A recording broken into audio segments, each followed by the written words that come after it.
हाय, मैं बेलस कॉलनी हूँ। जीवन में हम सब अनिश्चितता देखते हैं, फिर चाहे वो आर्थिक समस्या हो, रिश्ते में दरार हो, स्वास्थ्य समस्या हो या फिर आपके उद्देश्य को जानने की बात हो। एक बात तो पक्की है, परमेश्वर आपको देख रहे हैं, वो आपको चाहते हैं, पर चाहे आप किसी भी सामना क्यों न कर रहे हो, उसके पास उसका जवाब है।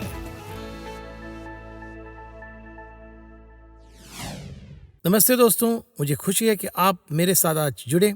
दरअसल मैं एक ऐसी घटना के बारे में बात कर रहा हूं जो मेरे साथ 11 साल और 2 दिन पहले घटी थी। मैं एक गंभीर जहाज दुर्घटना में लगभग मर ही चुका था। दरअसल डॉक्टरों ने उम्मीद भी नहीं की कि मैं बच जाऊंगा। बहुत कुछ हुआ। मैं 10 दिनों तक कोमा में रहा। मैंने एक लंबा समय अस्पताल में बिताया और फिर लगभग 6 महीने तक घर पर ही स्वास्थ्य चिकित्सा लिया और उसके बाद मैं फिर से पादरी के रूप में लौट आया। मेरा गला कुचला गया था और गले में एक बड़ा सा छेद कर दिया गया था। मेरी ठोड्डी, जिसका निशान आज भी यहां तक है, उसे मानो बड़ा मुक्का मारा गया था। मेरे मस्तिष्क से रक्तस्राव हो रहा था। मेरी कैरोटिड धमनी खुली हुई थी, उसमें एक बड़ी सी झड़प थी। मेरी एक और धमनी में रिसाव हो गया था। मेरी जीभ टुकड़ों में बढ़ गई थी, वह पूरी कट चुकी थी और उसे वापस सिलना पड़ा। और मेरी स्वर यंत्र की हड्डी मर चुकी थी। मेरे पैर के पिछले हिस्से में मेरी एक पिंडली के पिछले हिस्से से एक टुकड़ा निकाला गया था। जी हाँ, ये मज़ेदार नहीं था, लेकिन जाहिर है मैं डॉक्टरों के ताज्जुब और मेरी पत्नी की राहत के लिए मैं जीवित रहा। खैर, 11 साल और 2 दिन पहले की बात है ये, जब मैं स्वास्थ्य लाभ ले रहा था तो कुछ बातें मेरे लिए बहुत खास थी। जब मैं वापस आया तो मैंने जो पहला संदेश दिया वो 5 चीजों से जुड़ा था, और वो था वादे, लोग, धैर्य, गर्व और शांति। मैं वास्तव में पीछे जा चुका हूं और मैं अभी वही संदेश साझा कर रहा हूं। पिछली बार जब हमने वादों के बारे में बात की थी तो मैं आपको प्रोत्साहित करना चाहूंगा कि आप वापस जाए और पिछला संदेश सुने, चाहे वह हमारे यूट्यूब चैनल या किसी भी सोशल मीडिया प्लेटफॉर्म पर हो जहां आप हमें पाते, क्योंकि मैंने वादों के बारे में बात की थी। यदि ये वादे न होते तो आज मैं यहाँ बिल्कुल जीवित नहीं होता। 11 साल पहले हुई उस नाव दुर्घटना से उभरने के दौरान एक और चीज जो मुझे बहुत गहरी और ज्यादा महत्वपूर्ण लगी, वो है लोग। वादे और लोग। भजन संहिता 20:1-2 ये कहता है, संकट के दिन यहोवा तेरी सुन ले, याकूब के परमेश्वर का नाम तुझे ऊंचे स्थान पर नियुक्त करे, वह पवित्र स्थान से तेरी सहायता भेजे और सिय्योन से तुझे संभाल ले। क्या आप संकट के दिन के बारे में कुछ जानते हैं? हम सभी विपत्तियों के दिनों का अनुभव करते हैं। संकट के दिन यहोवा तेरी सुन ले, याकूब का परमेश्वर तुझे ऊंचे स्थान पर नियुक्त करे। कैसे? यहाँ एक मुख्य तरीका है। वचन 2, ये तुझे पवित्र स्थान से सहायता भेजे। यही वह स्थान है जहां परमेश्वर के लोग सिय्योन से उसकी आराधना करने और आपको दृढ़ करने के लिए इकट्ठा होते हैं। अन्य अनुवाद कहते हैं, वह सिय्योन से तुम्हें सहारा दे। दिलचस्प है, नए नियम में इब्रानियों 12:22-23 हमें बताता है कि सिय्योन कलीसिया का एक प्रतीक है। संकट के दिन परमेश्वर आपको पवित्र स्थान से सहायता भेजेगा और वह सिय्योन से, कलीसिया से, अपने लोगों से और मसीह की देह से आपको सामर्थ्य और सहारा भेजेगा। परमेश्वर का धन्यवाद हो कि वह लोगों का उपयोग करता है। परमेश्वर का धन्यवाद विश्वास के घराने के लिए।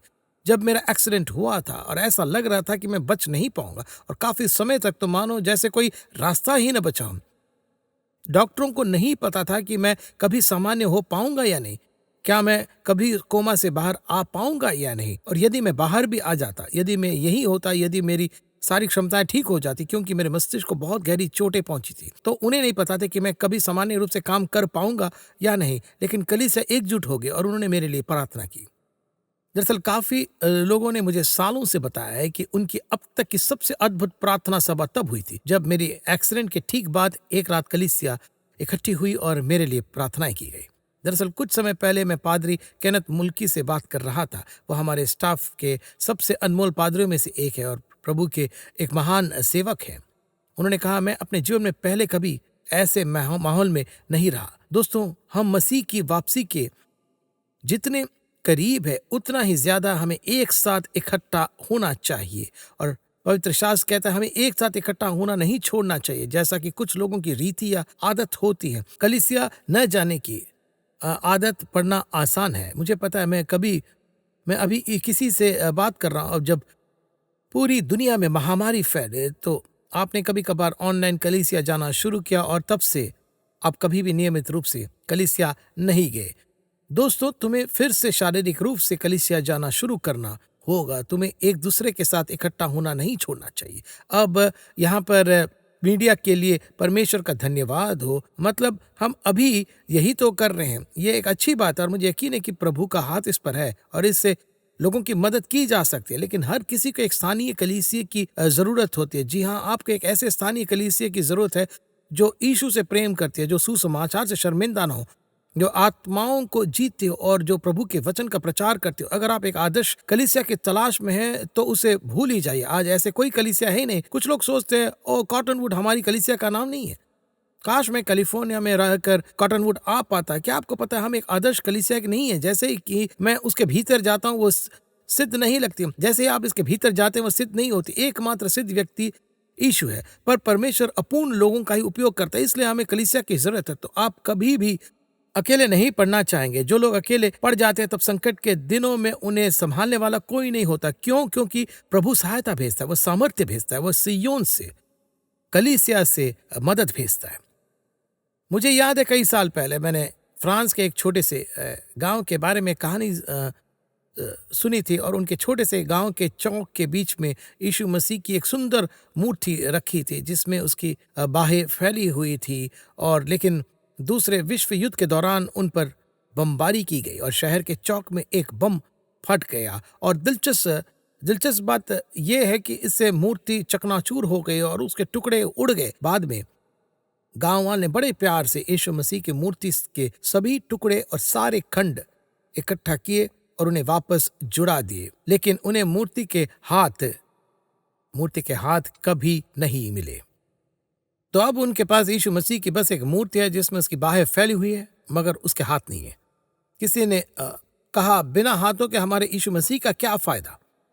एक गांव वाले को प्रेरणा मिली और उसने एक पट्टिका पर अपना नाम लिखकर मूर्ति के नीचे लगा दिया। उस पर लिखा था कि मेरे हाथ नहीं है मगर तुम्हारे हाथ है।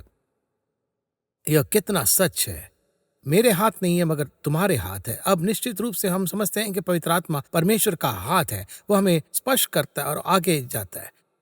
लेकिन कई बार जब प्रभु लोगों तक पहुंचकर उन्हें छूता है तो वो ऐसा अपनी कलीसिया के माध्यम से भी करता है। प्रेरितों के काम 4 में जब कलीसिया को खतरा महसूस हुआ तो वे एकत्रित हुए और प्रार्थना करने लगे। अपनी प्रार्थना के एक भाग के रूप में उन्होंने कहा, हे प्रभु, चंगा करने के लिए अपना हाथ बढ़ा कि तेरे पवित्र पुत्र यीशु के नाम से चिन्ह और चमत्कार किए जाएं। हे प्रभु, चंगा करने के लिए अपना हाथ बढ़ा। लेकिन यदि आप अगले ही अध्याय में पढ़े तो लिखा है, प्रेरितों के हाथों से लोगों के बीच कई चिन्ह और चमत्कार हुए। वे सचमुच प्रभु के हाथ बन गए। परमेश्वर ने अपने हाथ बढ़ाए, लेकिन उसने अपने हाथ प्रेरितों के जरिए बढ़ाए। तो परमेश्वर आपके माध्यम से अपने हाथ बढ़ाना चाहता है। अब फ्रांस के एक गांव में स्थित उस मूर्ति की कहानी पर वापस आते एक यात्री वहां से गुजरा और उसने वहां लटकी पट्टिका देखी जिस पर लिखा था कि मेरे हाथ नहीं है मगर तुम्हारे हैं। और उसने यीशु मसीह को अपनी बाहें फैलाए देखा। उसके हाथ मूर्ति के ऊपर नहीं थे। वह इससे प्रेरित हुआ और उसने कविता लिखी। यह कुछ इस प्रकार थी, आज मेरा काम करने के लिए मेरे पास तुम्हारे हाथों के अलावा कोई हाथ नहीं, लोगों को मार दिखाने के लिए मेरे पास तुम्हारे पैरों के अलावा कोई पैर नहीं, मेरे पास तुम्हारी आवाज के अलावा कोई आवाज नहीं कि लोगों को बता पाऊं मैं कैसे मरा। लोगों को अपनी ओर लाने के लिए मुझे तुम्हारी मदद के अलावा और किसी की मदद की जरूरत नहीं। अब इस बात में वाकई बहुत सच्चाई है। परमेश्वर जो कुछ कार्य करता है वह ज्यादातर लोगों के जरिए करता है। वो आपका इस्तेमाल करना चाहता है और वह मेरा भी इस्तेमाल करना चाहता है। मैंने एक 12 साल के लड़के के जरिए मसीह को पाया। प्रभु ने उसका इस्तेमाल किया। मेरे मन में कई सवाल थे, मन में कई गंभीर सवाल थे और मैं प्रभु की तलाश में था। प्रभु ने एक 12 साल के लड़के को मेरे पास यीशु के बारे में बात करने के लिए भेजा। एक दिन मैं एक बगीचे में था। मैंने पिछली रात बहुत ज्यादा ड्रग्स के ले लिए थे और किसी तरह चमत्कारिक रूप से पूरी तरह जिंदा रहा। मैं बगीचे में अकेले टहलते हुए यीशु के बारे में सोच रहा था और एक झरने के किनारे रुक गया था और एक 12 साल का लड़का और मुझसे बातें करने लगा और ये परमेश्वर की आवाज थी जो मुझसे बात कर रही थी। उस बच्चे के और उसके परिवार के प्रभाव से ही मैं सड़क पर एक मिशनरी के रूप में लोगों के बीच पहुंचा जो सड़क के बेसहारा, बेघर और नशेड़ी लोगों से भरी थी। और वहां प्रभु ने लोगों के जरिए मेरे उन्हीं सवालों के जवाब दिए जो पहले मेरे मन में थे। दरअसल उनमें से कुछ सवालों के जवाब मैंने पहाड़ों में अकेले ही प्रभु पर चिल्ला कर दिए। हे परमेश्वर, यदि सुसमाचार सच है, यदि यीशु मसीह वास्तविक है, तो इसका क्या, उसका क्या? मैं परमेश्वर पे चिल्ला रहा हूँ, मैं गुस्से में हूँ, मैं रो रहा हूँ। मेरे मन में ये सवाल है जो मैंने पूछे और प्रभु पर चिल्ला कर पूछे। मैं सड़क मिशन में पहुंचा और लोग उठे और उन्होंने मेरे सवालों के जवाब मुझे दिए और बाइबल से जवाब दिए। मुझे एहसास हुआ कि जब मैं पहाड़ों में अकेला था तब प्रभु मेरी बात सुन रहा था और उन्होंने मेरे सवालों के जवाब देने के लिए लोगों का इस्तेमाल किया। दोस्तों, प्रभु आपका इस्तेमाल करना चाहता है, वो अपनी कलीसिया का इस्तेमाल करना चाहता है। अगली बात जो मुझे सबसे ज्यादा प्रभावित करती और जिसे मैंने 11 साल पहले उस संदेश में साझा किया था और जो मैं आज अब आपके साथ साझा कर रहा हूं, वह धीरज है। इब्रानियों 10:36 कहता है, क्योंकि तुम्हें धीरज धरना अवश्य है ताकि परमेश्वर की इच्छा को पूरी करके तुम प्रतिज्ञा का फल पाओ। और वहां यूहन्ना 6 में एक कहानी है जहां गलील झील पर एक भयंकर तूफान आता है। यीशु हस्तक्षेप करता है और अचानक बाइबल कहती है कि नाव अपने गंतव्य स्थान पर पहुंच जाते हैं। वे अचानक किनारे पर पहुंच गए, वे तूफान से बाहर निकल गए। ये चमत्कारी था और अचानक हुआ। जी हाँ, परमेश्वर का हस्तक्षेप। जब ऐसी घटनाएं घटती है तो हमें बहुत अच्छा लगता है, तुरंत जवाब मिलता है।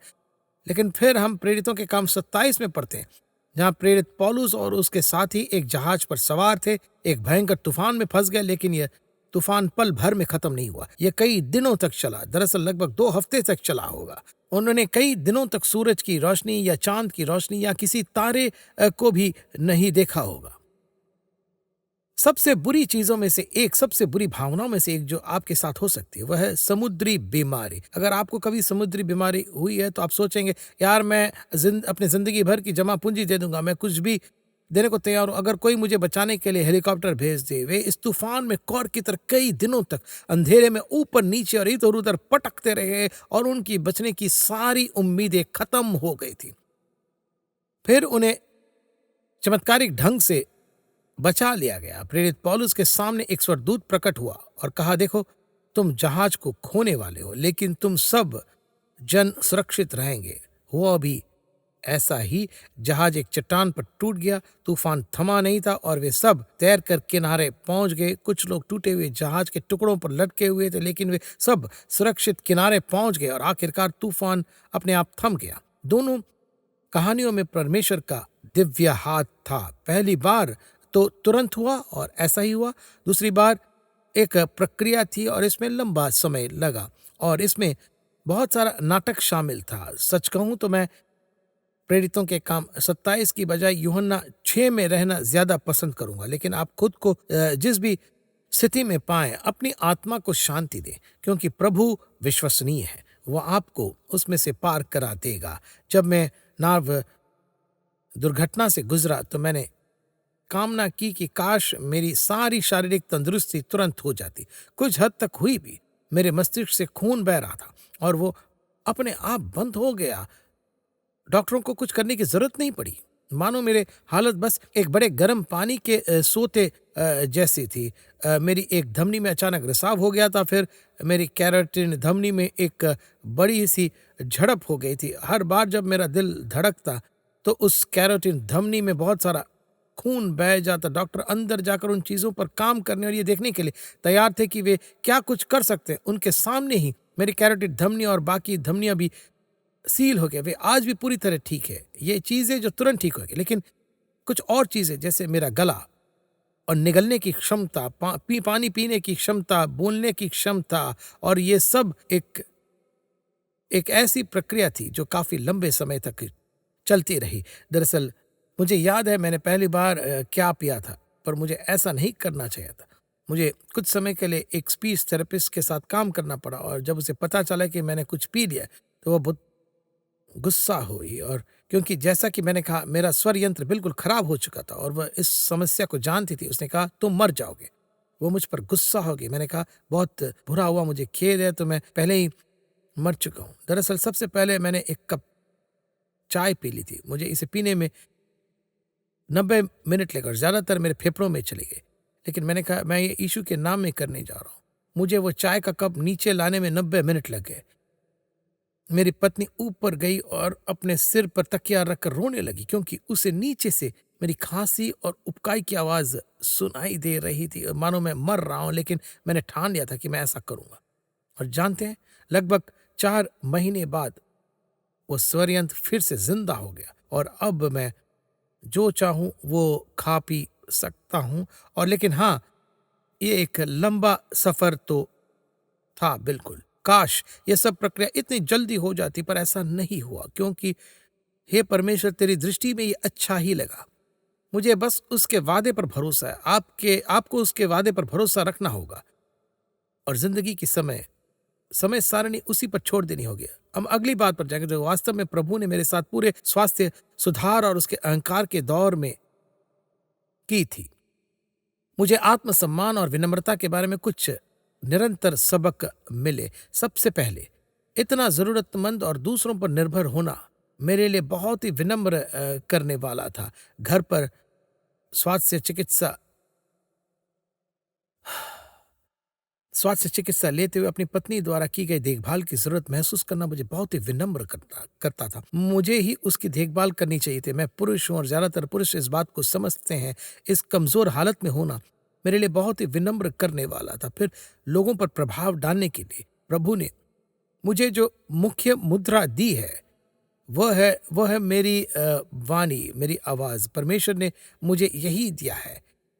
मैं एक वक्ता हूं और मैं एक शिक्षक हूं और परमेश्वर ने मुझे यही करने का सौभाग्य दिया है। फिर से परमेश्वर के राज्य में प्रभाव लाने के लिए मेरे पास जो मुख्य मुद्रा है, वो मेरी वाणी ही है। इससे अपाहिज होना मेरे लिए बहुत खेदजनक था।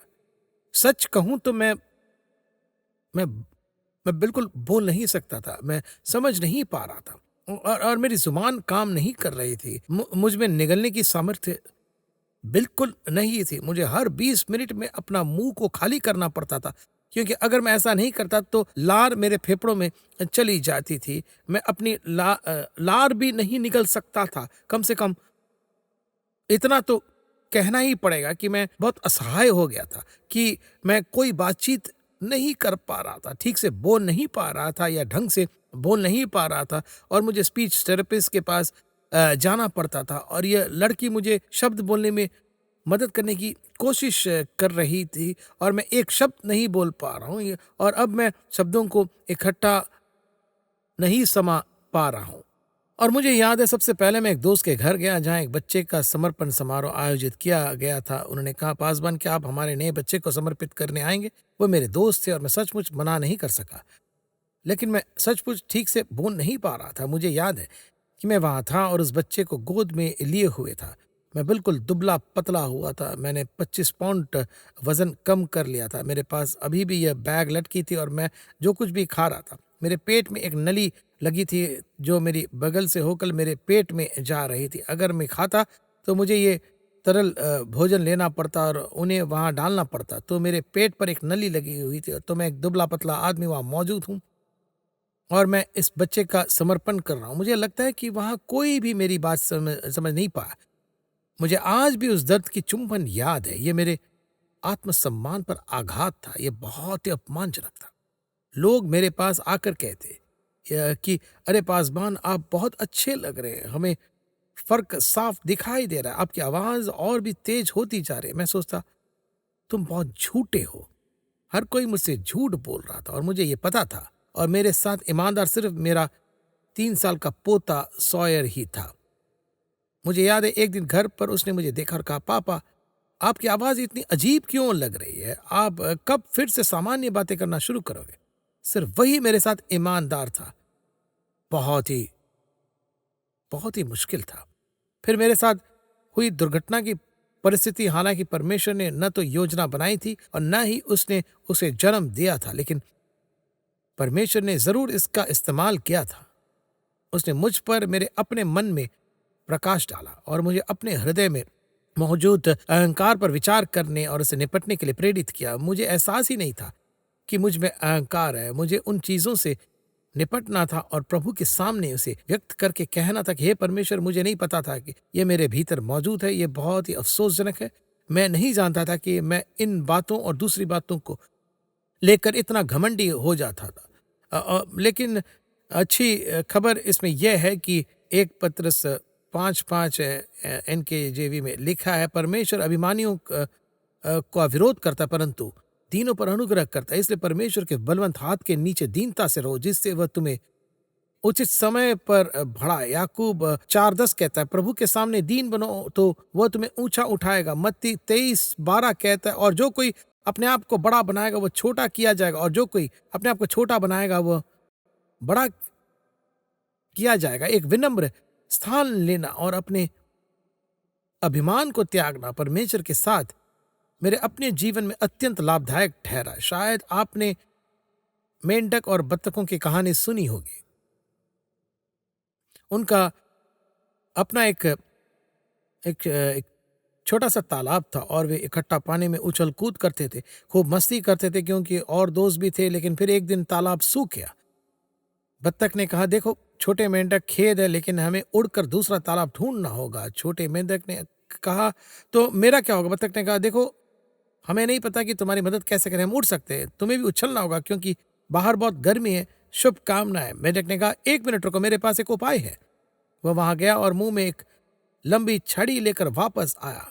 उसने छड़ी नीचे रख दी और बत्तख से कहा, देखो मैं इस छड़ी को अपने मुंह में लेता हूं, तुम इसे अपनी चोंच में पकड़ो, उड़ना शुरू करो और मुझे अपने साथ ले जाओ। बत्तख ने कहा, ठीक है, चलो कोशिश करते हैं। तो मेंढक ने छड़ी मुंह में पकड़ी, बत्तख के पास गया। बत्तख ने छड़ी का दूसरा सिरा अपनी चोंच में पकड़ा और उड़ गया। और वाह वाह, अब वह मेंढक उड़ रहा है और वह इस तरह वापस आ गया और उसने छड़ी मुंह में पकड़ रखी है। वे खेतों और हर जगह के ऊपर से उड़ रहे हैं और वे एक नया तालाब ढूंढ रहे हैं। किसान ने ऊपर देखा और उसे उसे वह दिखाई दिया। उसने कहा, हे परमेश्वर, मैंने अपनी अपनी पूरी जिंदगी में ऐसा कुछ नहीं देखा। क्या तुम इसे देखते हो? तो ये तो कमाल हो गया। मुझे आश्चर्य है कि ये किसकी कल्पना थी।